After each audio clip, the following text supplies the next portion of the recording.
Hey, is this thing on? Is this thing on? Hey, listen. So I'm waiting for Professor Jeremy. He's got some other things he's got to take care of before he can jump on with us. As a matter of fact, let me let him know that he has the link. And I appreciate, there we go. I appreciate you guys waiting around while we got our stuff together. I'm probably about 1 or 2 minutes behind. Here's where I am. Here in Sao Paulo, Brazil, they're having a discussion that is the same discussion they're having in quite a few countries, in quite a few universities, and in quite a few cities. It's the privatization of education, and they start throwing in things. Now, Dave, you jumped in and said education has always been private. I don't necessarily believe that, Dave. Let me see. I'm going to send you a link if you want to come in. Let me see. Do you want to join us at Dave? Dave, if you want to come up, I always respect your opinion. So if you want to come up and have part of this conversation with me, that's fine. But saying education has always been private, I think first we have to do a quick definition of terms. First, I want to get into some of the things that you guys said before I popped on. And Topaz said, interesting topic. I have family with a lot of experience in public education, as well as my own time as a tutor and teaching assistant. I hate to say it, but privatized education may not be too bad. And let's see, Topaz, before we even started, Topaz said, I can see why someone would say that. We may not have a choice, though. And that's the issue. When we talk about the difference, and how you doing, Cut to the Chase? Welcome to the show. I don't know if I've been able to chat with you yet, but thanks for popping up. Please be sure to like, subscribe, and all that good stuff.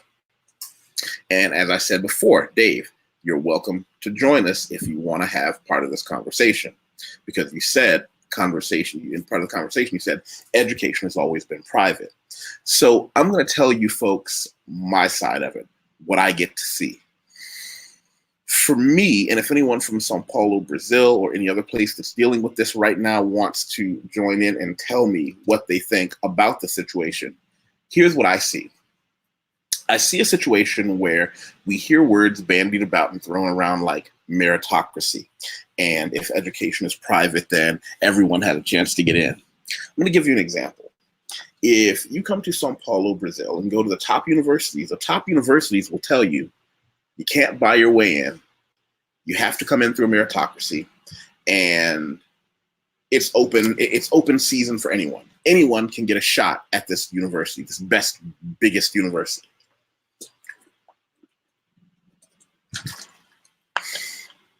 But here's where the lie is. The lie is to pass those entrance exams, you cannot have had a public school education. And for the record, when I say public school, private school, I'm using the American version, meaning private school is something they pay for, where you have reasonable class sizes, teachers that are paid a decent salary.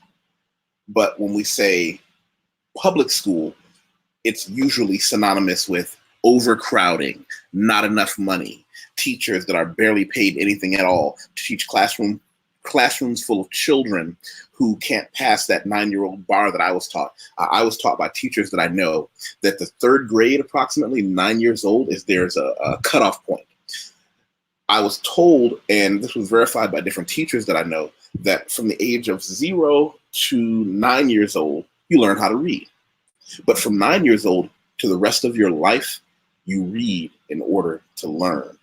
And that's a huge difference. I mean, that tiny little thing that you read in order to learn after that age makes all the difference, because there is no going backward. There's no one to help you. If you're a 10-year-old that can't read at the level of a 10-year-old, you'll never catch up. It will be something that through the rest of your life, unfortunately, that unfortunately you'll never be able to come back from. Now, I know that we'll always hear about those great salvation stories of children who were so far behind the ball and then later on in life they caught up. But the reason we remember those people is because it's rare. And hey, Reigning Woman, it's always good to see you. Always good to see you. the reason we see that is because it's rare. And when you have privatized education, there's another argument that goes hand in hand with it.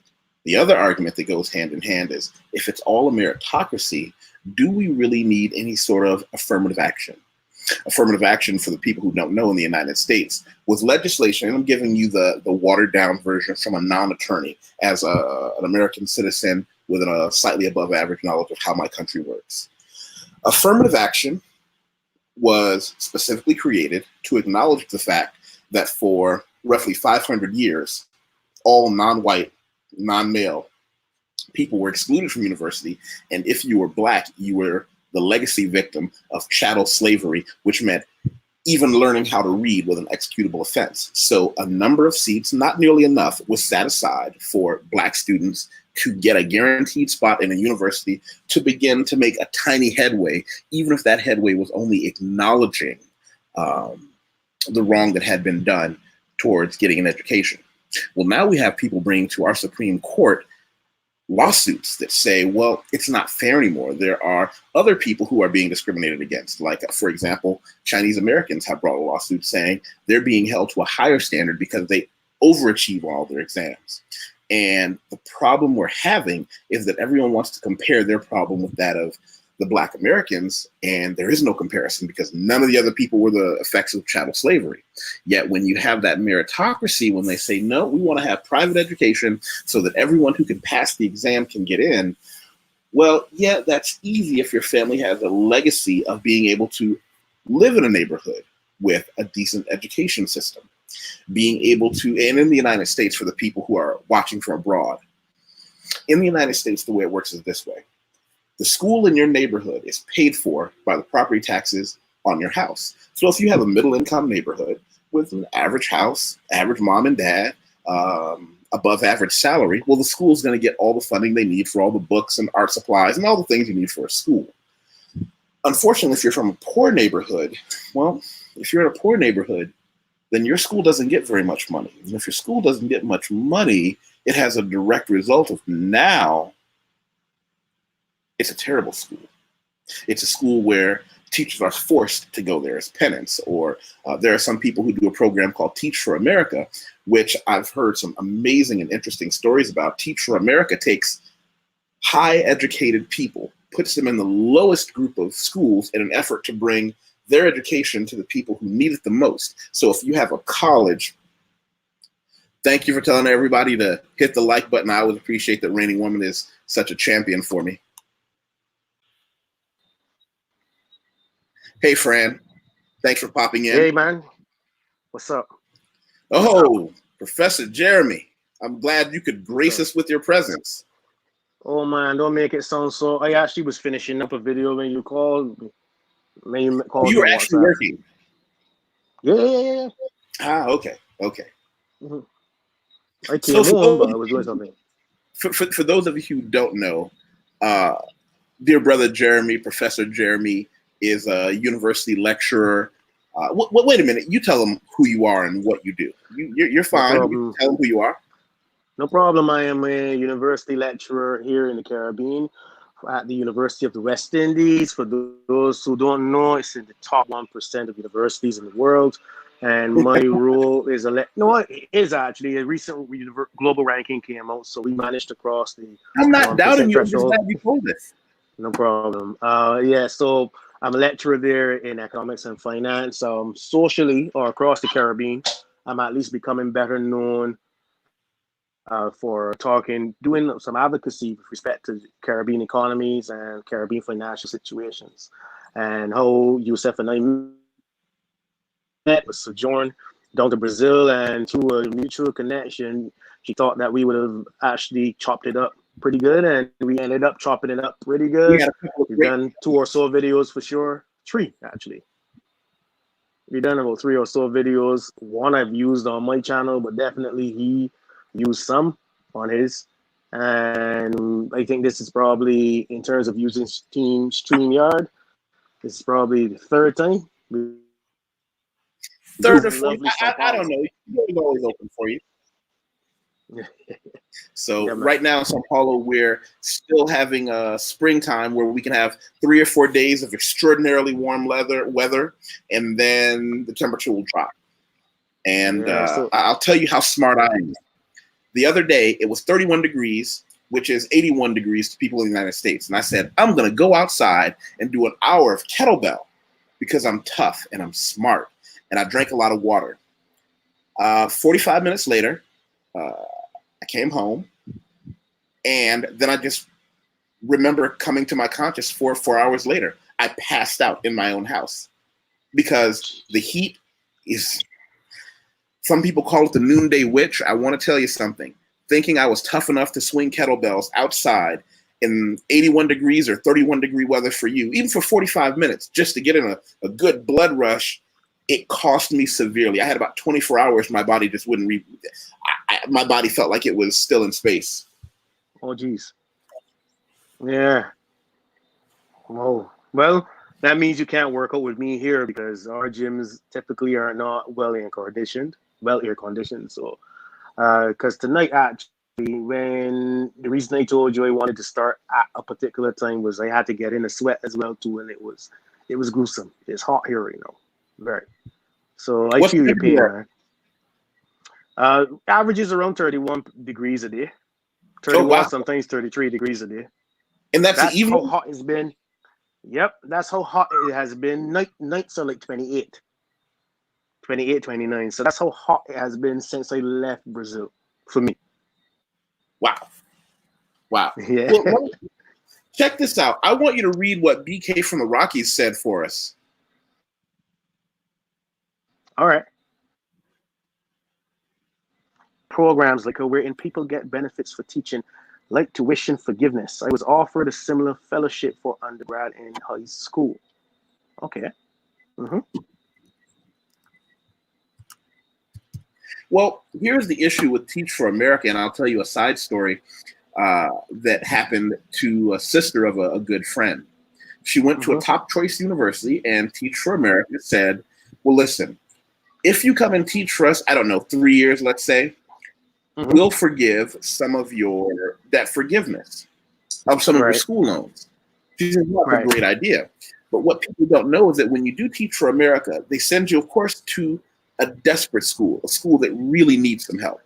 Yep. In a remote But area, right? huh?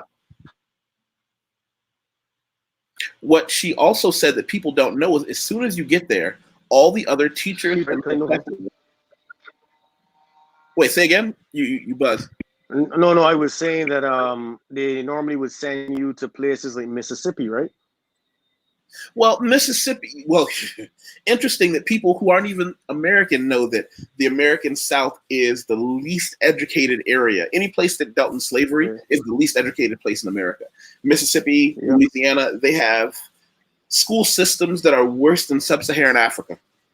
And Yep. here's the interesting part. She said, what people don't know is as soon as you arrive at the school, all the other teachers immediately hate you. And I said, well, why would they hate someone they don't know? They said, because they know you're only there for 2 years and you already in your early 20s have a level of education that will see to it you'll never work in a place that poverty stricken ever again. So what they do is then they also take their absolute worst students and put them all in your class because there will be no repercussions. You won't be there to vote in future elections. You're only going to be there for 2 years. So they give you the bottom of the barrel. Right. Wow. It's crazy. And are we solving anything? Are we solving anything with this whole, I actually met someone who taught on the Teach for America program. In fact, they're the person who educated me on how interesting that program is, how there's a bad mismatch when it comes to skills, that you don't necessarily get to apply much of your own ingrained knowledge given the major deficiencies in the educational systems in those particular parts of the country. You're challenged, but you definitely don't grow skill-wise. You probably grow in terms of management of time. You probably grow in terms of tolerance, in terms of patience. But definitely, most persons apparently have seen more downside than upside in joining a program like that. Well, you got to remember, no one's doing it because they want to. They're doing it because with the way the the cost of education in the United States is, it's such an extraordinarily expensive process now that you really have to get all the help you can especially if you're first generation outside of, first generation to even get access to it. That's just the reality. I mean, the unfortunate truth is right now we're caught on an XY axis. The X part of the axis is education in the United States, particularly that's going more and more privatized, means it's harder to get, right? It's not a meritocracy, because if you didn't come from a school system that prepared you for those exams, and by virtue no one who comes from a low income background or even a middle income background had any of the education necessary to pass those entrance exams, right? That's the x-axis that we're caught on, and they're also saying, well, we no longer need affirmative action, and we don't need to acknowledge the long-term effects of slavery because anyone can get in with enough study. That's bullshit. Oh, let me read this. BK from the Rockies. He said, I turned it down because it required your major to be education and you had to teach at badly rated schools in their states. I took full academic scholarships for more control over my life. Shout out to you, BK offer. Yeah, man. He said, my offer required 4 years of teaching since they pay for 4 years of college. And that wasn't even enough. Most people will take decades to pay off their college, but he understood that Teach for America was so bad that he'd rather just do it any other way. That's terrifying.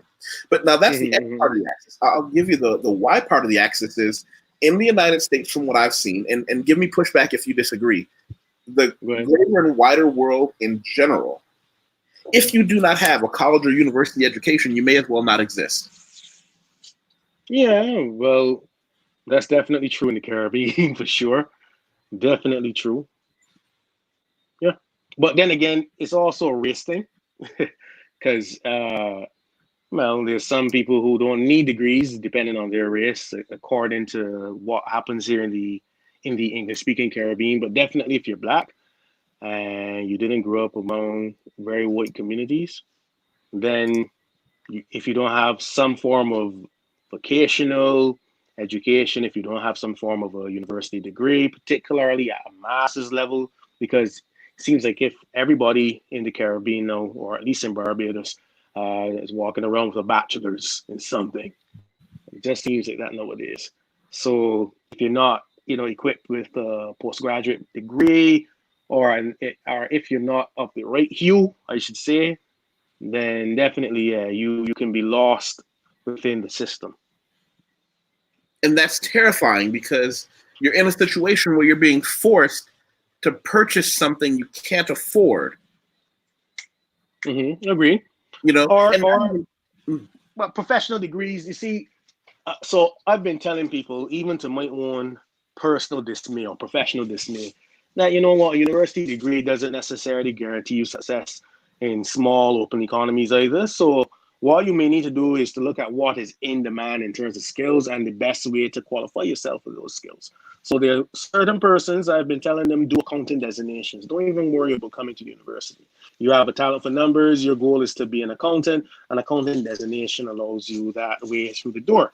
The problem is that long term, unless you go and do an MBA or some kind of professional degree, then you don't necessarily graduate from being a pencil pusher. The same goes for the CFA designation, one of the most difficult designations to acquire in the entire world. The failure rate of that is so high, and yet the designation is very high in demand because of the practical skills that it forces you to learn and the emphasis on professional ethics. So if you want to get into trading, you know this stuff, Wateef. You know this stuff for sure yourself. So if you want to get into trading, financial advisory, more importantly, financial analysis, then the CFA is a great, quick way through the door, but it also gives you a way to rise through the organization up to, I guess, junior management at least. But still, then you need a professional postgraduate degree to espouse or to encourage a level of confidence in your ability to manage human resources at a senior level. So, yeah, there has to be an interface, but now I'm going to throw something at you that Americans don't like. Americans don't like. This is why I believe in government, in public education, in government actually financing university degrees. It has worked wonders for us in the Caribbean. It Well, let me works back up. When wonders. you say Right? financing, what do you mean? All right. So case in point, I have never paid a red cent for my education in my entire Okay. life. And funnily enough, if I wanted to and I wanted to study even further, I still wouldn't have to pay a red cent for it because I'm Barbadian. And I did very well in my degrees up to a point. So here's the thing. Primary school, that was free. Primary being the kindergarten and whatnot. And secondary school, which is a mix of junior high and high school, that was free. And there are private options, but most people opt for public. And it actually, back in the day, was of a standard that could rival any one of them in the world. In fact, if you check out the World Bank's doing business reports and whatnot, you would see that Barbados's primary and secondary public education are top 20 in the world. That's the first thing, public, not even private, right? And in terms of primary education, is above the United States of America. So I was afforded for a long time, free of cost to me, but definitely everybody paid for it via taxation, a standard of education to be rivaled globally. So then university came along. I didn't pay a red cent for my university degree. My postgraduate, I would have had to pay, although I could have gone because I graduated top in my class across the Caribbean. I could have gone on to do postgraduate free of cost. I chose to do it in England. The British government offers some scholarships called the Commonwealth Scholarship for top scholars in across the Commonwealth, which is like a few, definitely around 30 countries or so, 30, 40 countries. No, I'm lying. Yeah, roughly around 40 countries are part of the Commonwealth. 40? Yeah. And so out of those 40 countries, you choose a few, they give them scholarships, you get to go to any school that your grades allow you to go to. And because of my grades, I got my pick of Oxford, Cambridge, Imperial College, London School of Economics, some really good names. And I chose Imperial College. So my point being is that all of this in some way was paid for by taxation. And people in Barbados, Trinidad and Tobago, and to a smaller extent, St. Lucia in the Caribbean, are raised to think that it's all of our responsibility to ensure everybody can afford some level of a decent education. So most people do not complain about taxes related to education simply because the country survive on, especially since we are mainly black as well, on black educated persons, Well, helping the country here's rise. what I will tell you. I agree that it would be something the United States government could afford, but this is where feral capitalism comes into play. One of the reasons the United States can boast the top 10% of everything in the world is because we feed on the people who don't have the education. It's their bones and blood that feed the machines of the line cook at McDonald's, the lady who pushes the broom. Those things are necessary because capitalism is a horribly unfair system.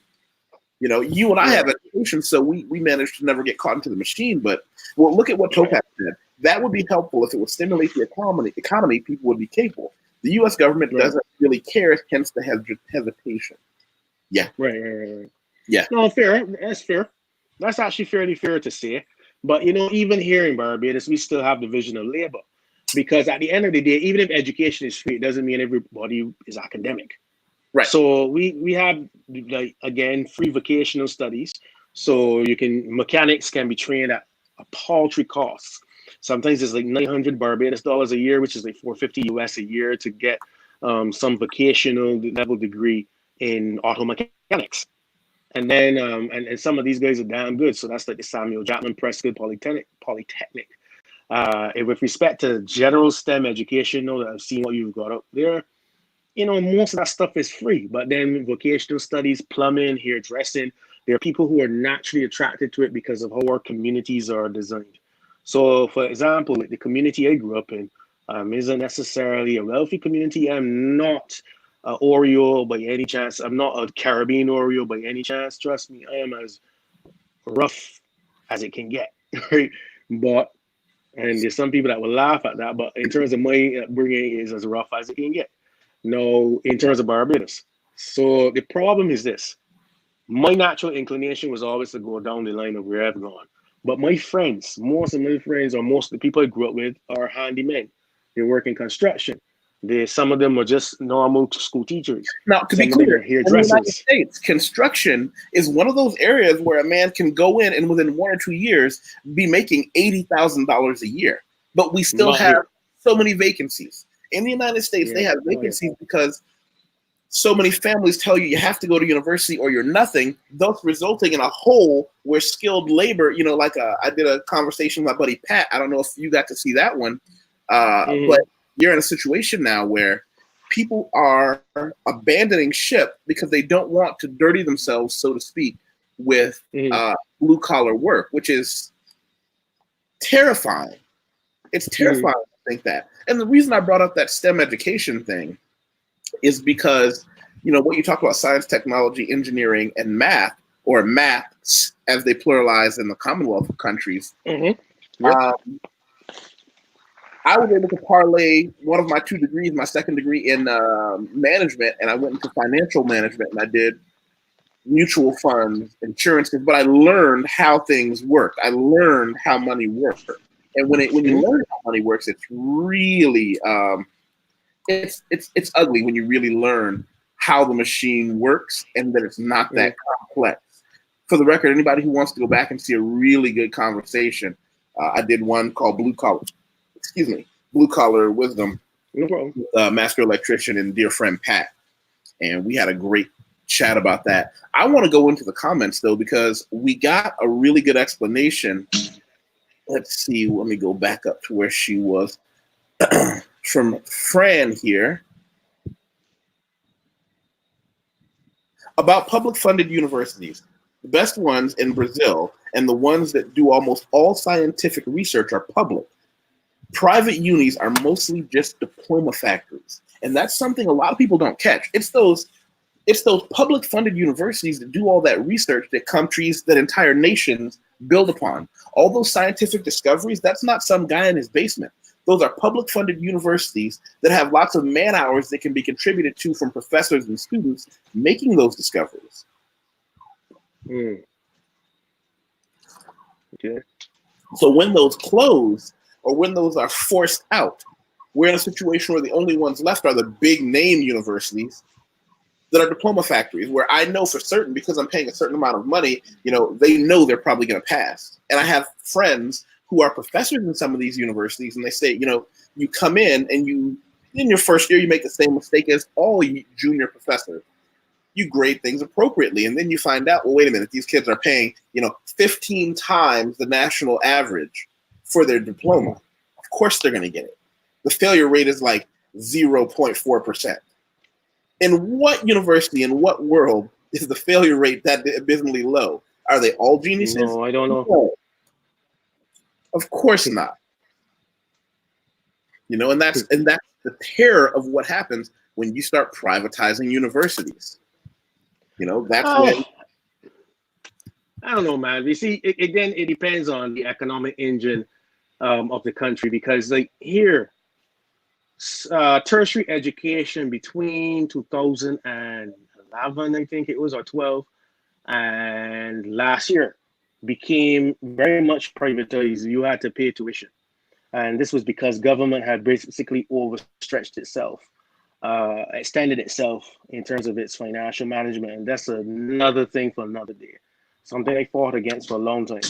And they pretty much decided they're not covering tuition fees for any students. So what happened was that the slowdown that we were having in the Eastern Caribbean became compounded, since the university campus that is here in Barbados was responsible for a lot of training. So you had a slower intake of students. Now, the Barbados government only pays for Barbadian students primarily. But what happens then is that as a result of less Barbadians coming, you had less demand for teachers and less demand for tutors, which meant then that the students who were actually paying had less resources to help them with their education, and they were defraying studying because of it. So you had this compounded effect that ended up affecting St. Lucia, Grenada, other islands as well around, not Trinidad, because they have another campus over there. And you found persons opting to do their university degrees online, which was more of a private initiative. To say this is to say the thing I'm about to say is to show how integral how integral education is as an economic engine in the Caribbean in terms of government paying for it. So for me, I understand private education really keeps people on their laurels, but I really don't see the gross benefit of it, especially when you look at education from a global context, where Norway and the Scandinavian regions and Germany continue to outpace the States. First, we have to acknowledge two things. One, any region Good. that is not populated by descendants of slaves has an inherent built-in advantage. Two, what about the population? Because that's something we don't talk about enough, about how it's easy for a man with one wife and two children to manage a family. However, if you're like one of my aunts that had 13 children, well, things get a little more complicated. So when you have a country as large as Brazil, they often bandy about, oh, well, we should be like Norway and Sweden. Well, first of all, they're not dealing with the net effect of slavery. And also, they're so small that they can do things you just can't. Yes, I agree that the large countries, in terms of a wholesale change, is always way more difficult, particularly if you depend on the federal government to budget for education, because people don't recognize this. With the states, that's more of a federal initiative than it is statewide, particularly when it comes to funding of STEMs and universities. But if it were, yes, I know there's state universities and whatnot, but generally that's a federal initiative. If, I guess, states were more responsible for their education, being able to revert tax dollars as need be, and all incentives to get private investors to set up proper universities, then the issue about making radical change to education in the states would be a little less daunting. But for me, I still am unclear. I don't know that much about Brazil, and it's a country, as you know, I would like to learn a lot more about. And I do agree that, with the fact that slavery never played, well, as significant, I should say, a deal in Europe as the way it did in the former colonies here in the Western Hemisphere. Well, here, and this is a different conversation, but we're going to earmark this. Ready? They did have as much of an impact, except they were on the other end of the whip. They got that's what I meant. That's financial benefit. Yeah, that's what he meant. Because trust me, if you see, right, you see the 13 original colonies of the United States of America, you see those? Those were not even nearly as valuable to the British Crown as Barbados was. If you do your research, you would see Barbados was great, and we were second to India in terms of value, because the kind of sugarcane that we put out was unique anywhere in the world, and it was special, and they always charged a huge price. So Barbados was one of the protected colonies. But anyways, and also a major trading point. Matter of fact, to sound very, not naive, but to probably rub some people the wrong way, Yusef, your ancestors more than likely passed through Barbados on the way to the States. More than likely. Barbados and Jamaica were the two main shipping ports for slaves out to the United States of America and elsewhere for the English. So, it was major. And I agree with you that those guys had an advantage. So, in terms of Europe. But, you see, smallness helps. And I always tell people that education in the Caribbean in general can be a model in terms of how you're able to uplift a wider cross section of society, albeit we're smaller. The average person in the Caribbean at least has post-secondary education. It's easier to manage human resources. We were affected by slavery in a similar manner. We did not have independence, and the civil rights. There were major differences you and I discussed in that nice coffee shop across the street from you. The differences in terms of civil rights, where institutionally the effects of slavery are way more felt in the United States of America than they are in the Caribbean. And my mother, you remember that long chat she had with you, was trying to show you the similarities between. Does your mother institutional racism? My mother is not clued into YouTube. If this was on Facebook, yeah, she would watch it. Because anytime I go live on Facebook, she watches. Guaranteed. Yeah. And for people watching, his mother is a very protective woman. This is a grown man with a full beard. And when he came to Brazil, I had to personally assure that he was that I was gonna make sure we were there was no we were gonna be angels. Nothing bad was gonna happen. We were gonna do nothing but go have coffee and then go home and make videos. Man. And I looked at each other in the eye over the phone, and I was terrified. Nah, but you see, I was taking such good care of him. That's another difference between Caribbean parents and American parents, man. Caribbean parents remain parents no matter what, even if they don't baby you, they do have a very intimate interest in everything you're doing. So regardless of where you go, anywhere in the world, going far and wide, Asia regularly, that woman and my old man to a lesser extent are always, they want to know what you're doing. And it's just, I guess, community, just a different sense of community. It's more Southern in that respect, where parents are a bit more involved, regardless of the children's age. And for me, yes, it can become a little bit stifling, hence where I go far places. I live on a small island with them, near them, and the distance doesn't even matter, but sometimes it helps. But with respect to education, tell your neighbor's dinner. Oh, oh man.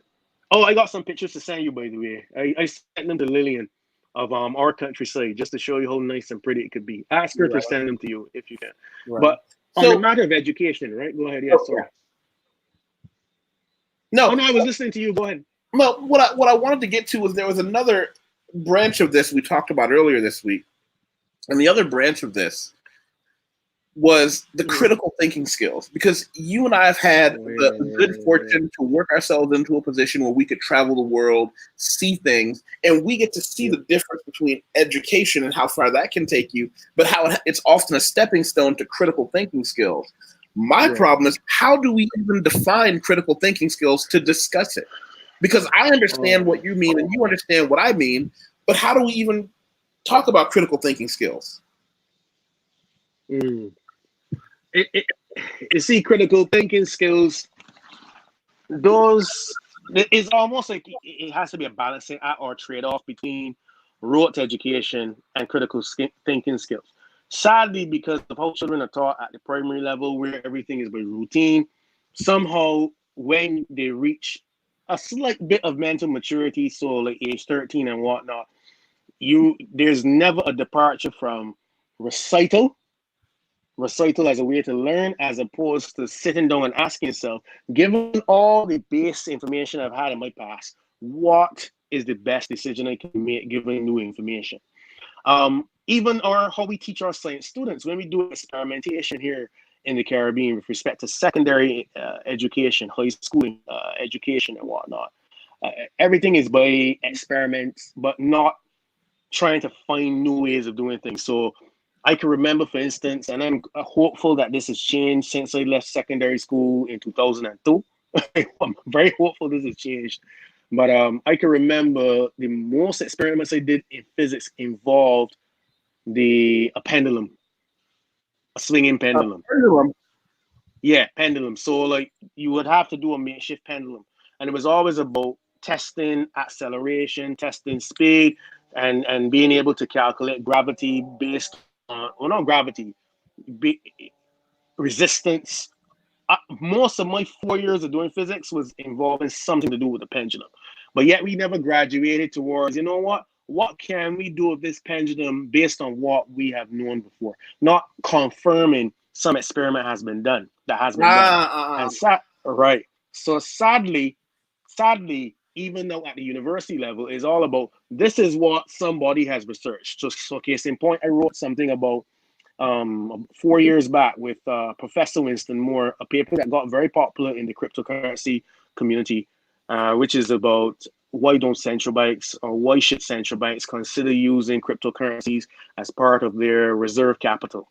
All right, so it was the first time where economists openly challenged central banks to consider integrating cryptocurrencies somewhat into their platforms. Right. And when we did that paper, when I taught the students about it, students never ask, I find, okay, where do we go from here? It's all about, okay, we've learned that when we're tested about this, is the same question going to come in the same kind of format? That's the kind of student I'm finding nowadays.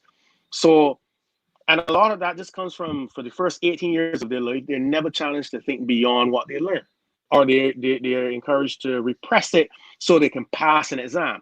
In fact, if it were up to me, this is where no, I agree with the Nordic model 100%. I would not force anyone to do a paper examination until they're 15, 16 years old for the first thing. How I would examine them is on the field experiential stuff. Do something, do it creatively, do it in a slightly different way than it's been done before. And that's how I would judge you. And funnily enough, yes, albeit put in the effects of slavery aside, the negative effects, I should say, of slavery aside, and the advantage that they have because of it. That's why those Nordic countries continue to outpace persons who work way harder in rote, such as Asian countries. Those in Asian countries. My experience in China and Japan, I never experienced that rote learning the way that they do it. Okay. And it's a very interesting take on things, which is why, for example, in Japan, one of the things that people don't understand is they often look at Japan and think innovation. No, Japan is good at micro-sizing things, but all the ideas that they have, they take from someplace else. As a matter of fact, after World War II, the way they built their economy again was just by stealing technology from other countries and making it more efficient, but not inventing their own. Topaz said, I usually tell my teens, because she's a teacher, question everything. Is the efficient helpful? Constructive criticism? Could you ad-lib or replicate with different material or environment? Just saying that they would be able to. She said survive and also invent, create, gives them foresight. She said, I asked them, why do you think this person researched this? What did it change? And is it appropriate, etc.? And I think that's brilliant. I wish that more teachers were like her. I wish that we weren't teaching towards the test. The problem becomes standardization. Becomes the easiest way to manufacture people through. I've seen countries, not to mention just places like Japan, China, and Brazil, they have a big pushback where they have one giant exam at the end of your high school career that will dictate the rest of your life. And there are children who commit suicide in protest because you do not do well in this exam. Sorry for calling you dog, right? Because I don't talk American at all, but I need to break out in American, right?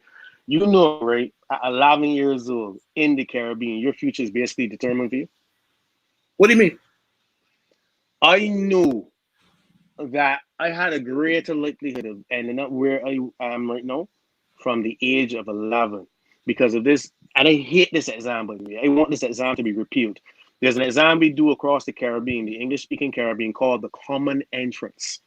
And what the Common Entrance did traditionally is that it placed you into schools with better resources, public resources than others. So in Barbados, for instance, you have two types of schools, public schools, divided, well, three types of, well, really 2.5. I know it's 3.5 types of public schools based on your aptitude, scholastic aptitude. If you are considered smart at 11 years old, smart for us with this stupid exam is if you can write well and if you can add, basically. So like if you can do math questions or English, has nothing to do with your aptitude towards science or creativity at all. But yet creativity is what drives Caribbean economies. But let's put that aside. All right. So, because you know about the music and whatnot. So put that aside. So then at 11, if you show great aptitude, and I was fortunate, I showed great aptitude when I got into the 3rd highest ranked school in this island. The ranks are by how old the school is. So if your school was, at the time I did it in 1995, if your school was older than 100 years, you were given the best educational resources possible. If your school was less than 100 years old, you were not given as good.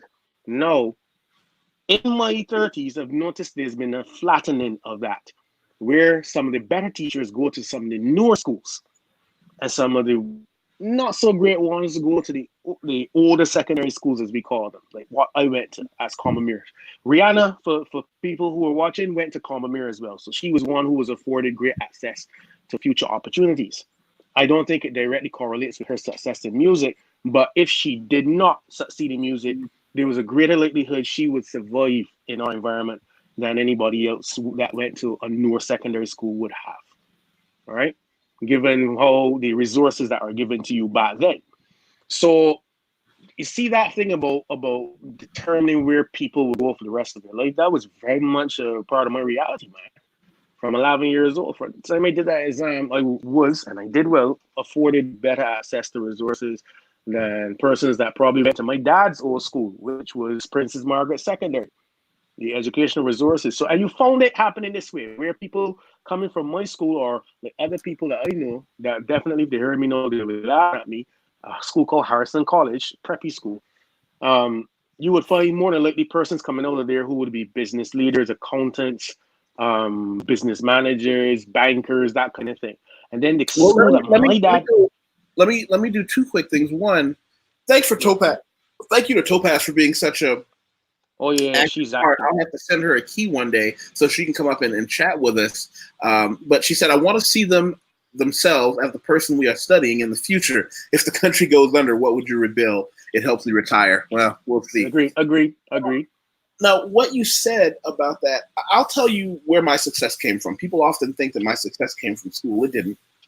I went to a pretty average school, maybe even below average as far as resources for my city. I don't know. My parents dumped a ridiculous amount of resources into me. They gave my mother, for example, made sure I could read 3 grade levels ahead my entire life. I didn't know that in high school. My father gave me books that were 3 or 4 levels over my head and made me read them. My grandmother taught me public speaking. That's why when I got into high school, I was able to really put the hammer down and go forward. The issue that I'm dealing with is that in the United States, we even have programs outside of school that other countries don't, and we're still getting outpaced and outstripped. For example, I'm not sure if you're familiar with, let's see, hold on. Go ahead. Are you familiar with something called Upward Bound? I don't know if they have that where you are. By the TRIO programs, we have Upward Bound, Math, and Science. What that is, okay, in hindsight, I'll tell you. They take high school kids that are predisposed to math, science, or air quote, the smart kids, and every summer for 8 weeks, you go to a university. I think if you complete it, they give you 1 credit.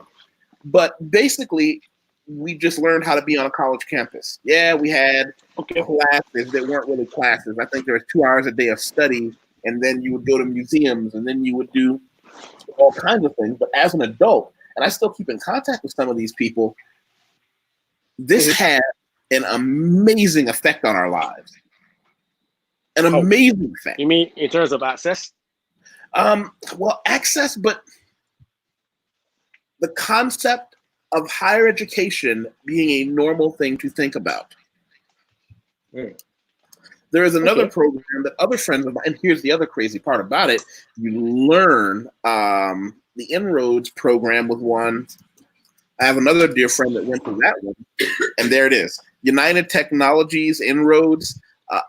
I keep finding in my circle of friends, we're all people that had access to things like this. Well, we don't have that stuff here for sure. You know, and I come to places like Brazil, and whenever I meet a person who is successful as a Brazilian, particularly as a Black Brazilian, and I realized they had none of these things. They just had to grunt it out. My head explodes. You know, and I look at those programs and I can tell you, I used to think I was a smart kid, but as I grow older, my ego that I'm learning to, you know, a man only has one real enemy, and that is his ego. I don't necessarily know if we were smart or they just told us we were smart, so we would think we were smart and go to school. Well, you know what? The ends justify the means. Yeah. As far as I'm concerned. You know, because at the end of the day, you're not rotting in some jail or slinging hash or something. Yeah.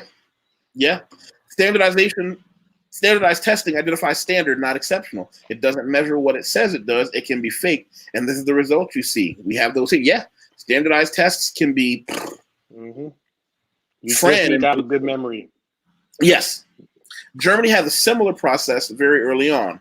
Right around 12, 14 years old, they have tests to define your educational path is going to look like and the schools you're going to go to. And at that age, at that young, it could just be yes or no for you. But the trick is, if you come from a home where your parents earn enough money to be able to meet you after school and give you that extra hour of math, that extra hour of reading, well, you're already going to win. You don't have to be good or smart.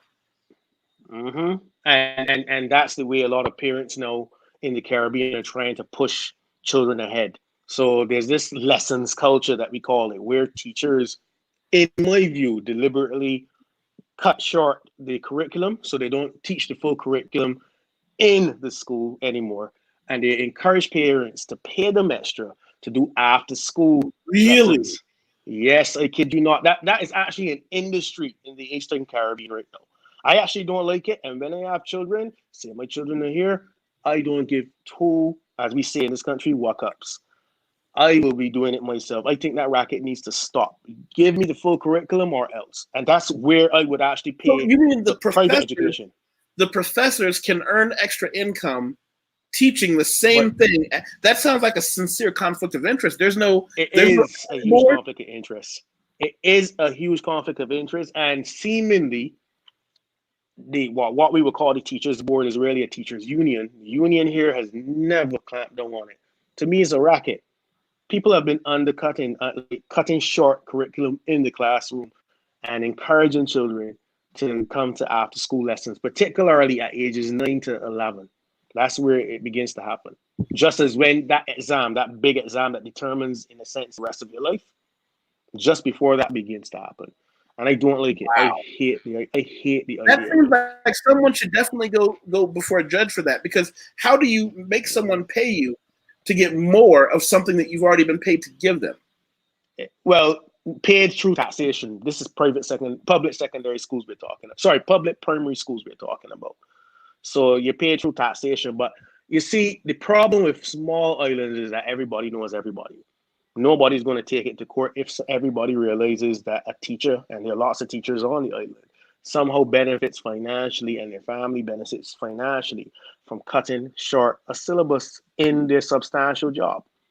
Nobody's going to come out and rat that out because it takes food off of everybody's table. That's the problem with when something gets too big in a country like ours.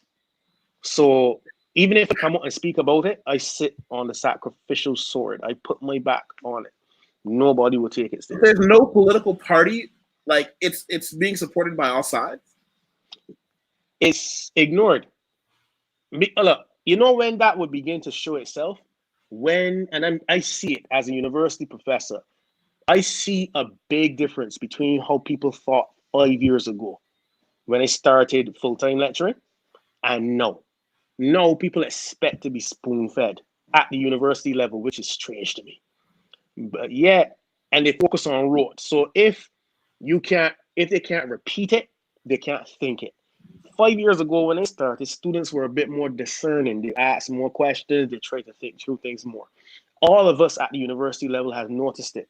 When it becomes endemic, is then you will begin to have a review of the primary education system in our countries. Yeah, and then that's when people who want to deal with it. But for now, it's a money racket. Well, you'll both get a kick out of this. I do public speaking, but when I'm asked to do things for children, I do it for free. I was asked to come to an organization here that was being hosted, I believe, at the Google headquarters. It was for children. Now I was told it's for children that were looking for more of a push, more of a head start. These were children that didn't have a whole lot, and they wanted me to come in, even in English, to motivate them. And there was a teacher there who also spoke English that would help me along. No problem. Now, I'll tell you some of the warning bells that I didn't quite catch. First, now keep in mind where we are. We're in São Paulo, Brazil. You guys see that? That's me in front of the class wearing one of my clever suits. I don't. There. Now, this is a YouTube video that I took, and I'm not going to have the volume on when that goes. I hope you can all see this. And we took a little class photo, and everybody, spins around. And I just want you to look. And I was told these are children that were essentially, a lot of them, their families didn't have quite a bit. Whoa. But now, I'll tell you the first thing I noticed. Well, wait, Brother Jeremy, what did you notice? Yes, sir. Oh, your mustache is gone. Well, oh yeah, that was okay. That was different stage. But what did you notice? Soup. Okay, but what? No. I didn't want to do the talking thing. Everybody in there ain't look like us. There was one brown child there. Yet I'm in a country where well over 60% of the people are Black, and the stunning majority of those are, and they said these are the children that really need help. And it didn't trigger to me that we're in one of the most state-of-the-art buildings in South America for one of the largest companies in the world, and I'm being asked to help with children, and it didn't occur to me when I got in there, most of them spoke English. These are high school children that came from families where they were fluent in 2 languages, some of them 3. Ah, geez. Yeah, that's one thing about Brazil. Coming from where it come from, that hurts. That hurts. You don't even know how that hurts, man. That hurts. And don't get me wrong, I don't fault the children. They're kids. They need, and I don't fault their families. Their families want to give their children every advantage they can. Right. It's awkward when you realize, wait a minute, these aren't the most needy children. Well, you know, they say that people in favelas don't all look like us, huh? So that's what they say down there. So yeah, they all have brand name sneakers on too. So I mean, right. Again, when you're 14 and trilingual, that tells me where you came from. I got you. And they studied languages as diverse as English and Korean, English and Japanese, English and German. Really? Yeah. I specifically remember because there was a young lady in there that everybody laughed at that I had to stick up for because she was the only person studying Korean. And they were like, who needs to learn Korean? You need to learn Spanish or Mandarin Chinese or Japanese or, the cool big languages. And I said, no. At some point, someone's going to need someone to represent those companies in this country. And you're going to be one of the few people who can. Because I didn't want them just piling on this girl because she picked an odd language she wanted to learn. Right. And so these are the children who next year will, in the year after, or the year after, maybe in about 4 years, they're going to be enrolling in the privatized universities that are a meritocracy, that are going to eliminate the need for any special things coming in. They're going to have critical thinking skills, and I think I just answered my own question. This is how critical thinking skills are taught and learned, because those children have access to more than just the letters and numbers out of a book. They have access to diverse thoughts. They have access to people, practical experience, who can show them other ways of thinking. Yep, practical experience. Yep. I just answered my own question. They're being taught to think globally. And they're being taught indirectly by simply being given access to people who think differently from the people, not better or worse, but differently from the people they were born around, so they can carry a set of skills into the situation that other people are not armed with. Right, you got it. That is exactly what we need, especially in small places like where I'm from. We need people to be exposed to many different people. Like, for instance, let me show you something that's so strange in these countries. Trinidad and Tobago, for instance, is very multicultural, right? Very, very. The only race that isn't well represented in Trinidad is white. Guyana, same thing. Suriname, which we consider to be Caribbean, as well as Guyana, same thing. But they have a much better mix. And in the islands, you get all kind of different mixes. But many of us aren't exposed to actual behaviors from other cultures. So you have this mix, but most of these guys were brought in, or most of these families emigrated to the Caribbean before 1950. So most of them are more Caribbean, but less so global in terms of how they behave. So it's a very insular region with respect to new behaviors. And as such, it means that although our children can read and write, and our children can recite, our children don't know how to absorb new experiences. Or even though you have YouTube, even though they can use StreamYard and do all manner of things to be immersed differently, to be able to think outside of what you immediately know, to develop new thought, that becomes a rare skill because they're not exposed to many different scenarios outside of what is usual. And that happens. So like something that I've been doing, something as simple, believe it or not, as what I did on Wednesday, which is I took my class, my risk management class. Only 12 of them came, which was disappointing. I took them to a stockbroker. Most of them would not have been, because they're all Black, not have met a stockbroker or gone to a stockbrokerage before. Many children, Black children under the age of Well, any black children in this country would see a stock brokerage right next to them and have no idea what it does. None. And something as simple as an adult male, me, say to them, all right, this classroom nonsense, let's stop this. We're going to stock brokerage, we're going to buy some stock. And you take them and you buy the stock. You show them that just like $100, starting with that, and you doing it ever so often, putting it down like you would put down on a bank account. Eventually, you might wind up with dividends that pay for all those commissions up front, and you just have money floating. I told him that, for instance, for me to do that in the Caribbean, it took me about 4 years now to the point where my dividends are actually nice. Well, dollar cost average. I use dollar cost averaging. Yeah. And for we can go over that again for another group of people. But here's the thing: there are lots of strategies for investing. Just as long as you invest, you'll probably win. That's it. You invest, and over time you win. But again, when you come from a poverty mindset or actual poverty, even the concept of that later. What is it? Topaz says studies prove when a kid is bilingual, their brain is wired differently, but initially the behind will catch up. Yeah, I think that's true for anyone, though. I don't fall for you can only learn a language while you're young. It's just a matter of when you're young, you don't have other stuff to worry about, like the mortgage. that's just some of that information. It's just absolutely terrifying to know that so much of your success can simply be predetermined. People talk about things like not knowing the future, and I said, no, we do know the future. I can guarantee that if you give a child access to certain things, even the most thick-headed of children will come out ahead of children who are naturally smarter but didn't have access. That's just it. Agreed. But you see that college admission scandal that you've got in the States right now? That's a perfect example. Perfect example of access, really, and means to access. You want to fill them in in case people don't know? Well, as much as I know is that a bunch of rich parents were caught out recently having bribed college officials to not only admit children into colleges, but to turn a blind eye to their failures. So, I think a whistleblower had come out about it, talked about it earlier this year, and a bunch of people were charged, including Felicity Huffman, who was popularly known to act on Desperate Housewives. And now I think she is set to report to jail if she hasn't already for 15 days. 15 days. Yeah, I'll tell you why that's insulting. It's very insulting. There are black parents who lied about their home address so that their children could go to a better school, who have received years of imprisonment.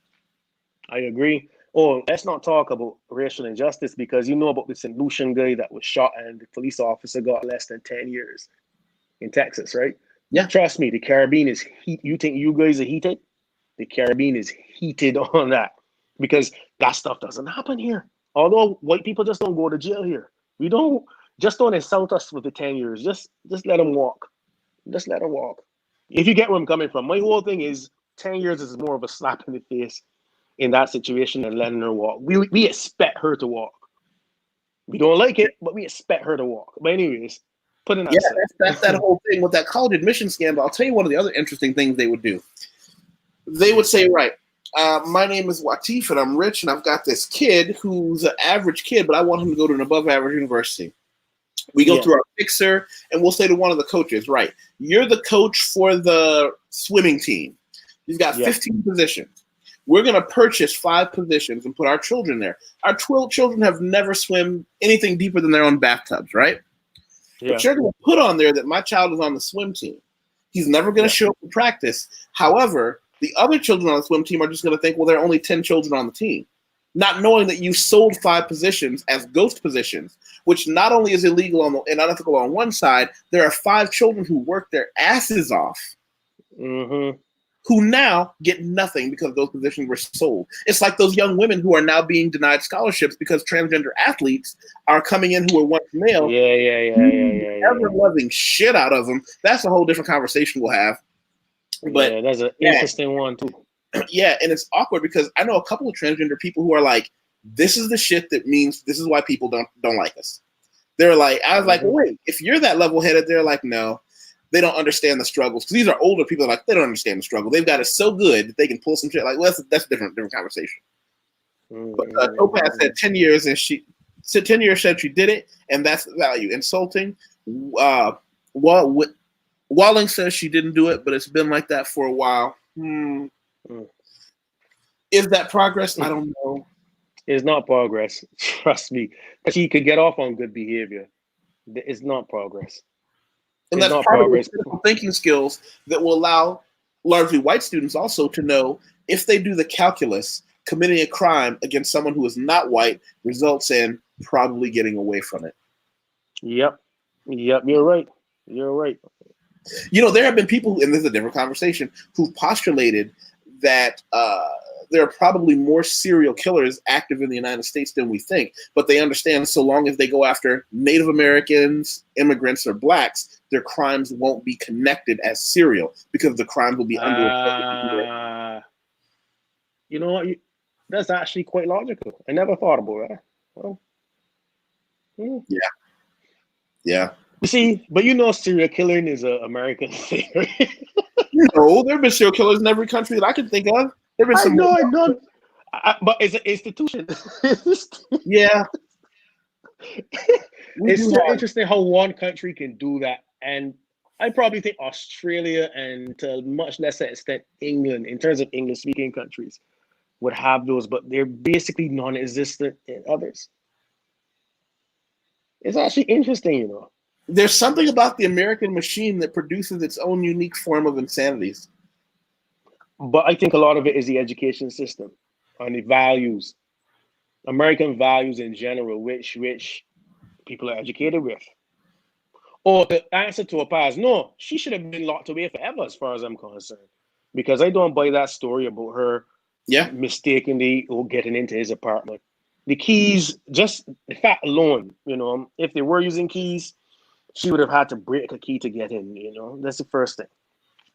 And he was in his boxers, and he had enough time to tell her, to have a slight conversation with her. And then what makes things even more interesting or strange is the witness that turned up dead last week. Right? The guy who heard from across the hallway everything. It was interesting how but they said that he was buying drugs or something, which I literally don't believe. Yeah, that's a common thing. Whenever you're killed and you're black, the first thing they do is they try to make it look like you were just this criminal mastermind, and that's why you were killed. It's like he had a jaywalking ticket and he parked in a handicapped spot when he was 17, and that's why he's a criminal now. Like, wait, what? Yeah, that was strange, but I don't know, man. But from an educational system point of view, I mean, it just shows across all major institutions that it's not fair. It's not fair, and pretty much the great divider is race and socioeconomic status. More so race, less so socioeconomic status. Because that guy, let me show you a joke. That guy wasn't even, and I mentioned it just now, he wasn't even American. He had just moved out there. It wasn't even that long. He's more Caribbean than anything else. So his behavior is different.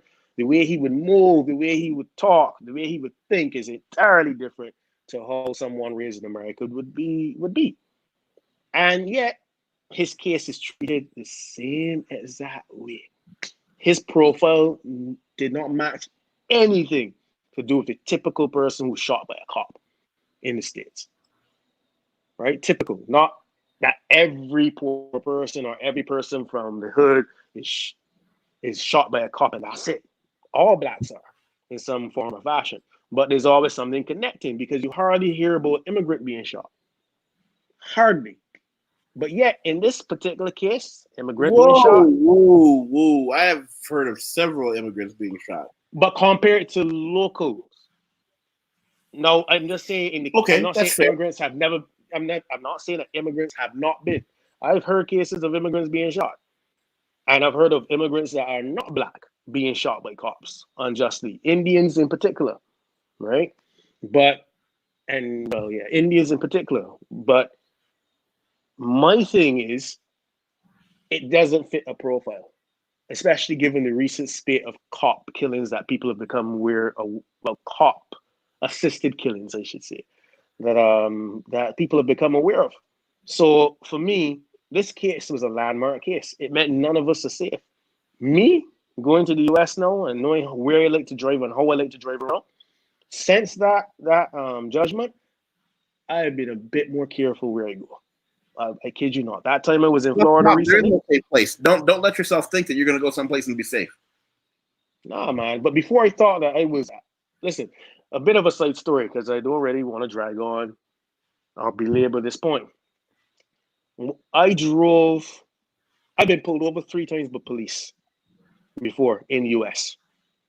The 2 times that I was with Americans, right? The 2 times I've been with Americans, I almost shit my pants. The cops were overly aggressive.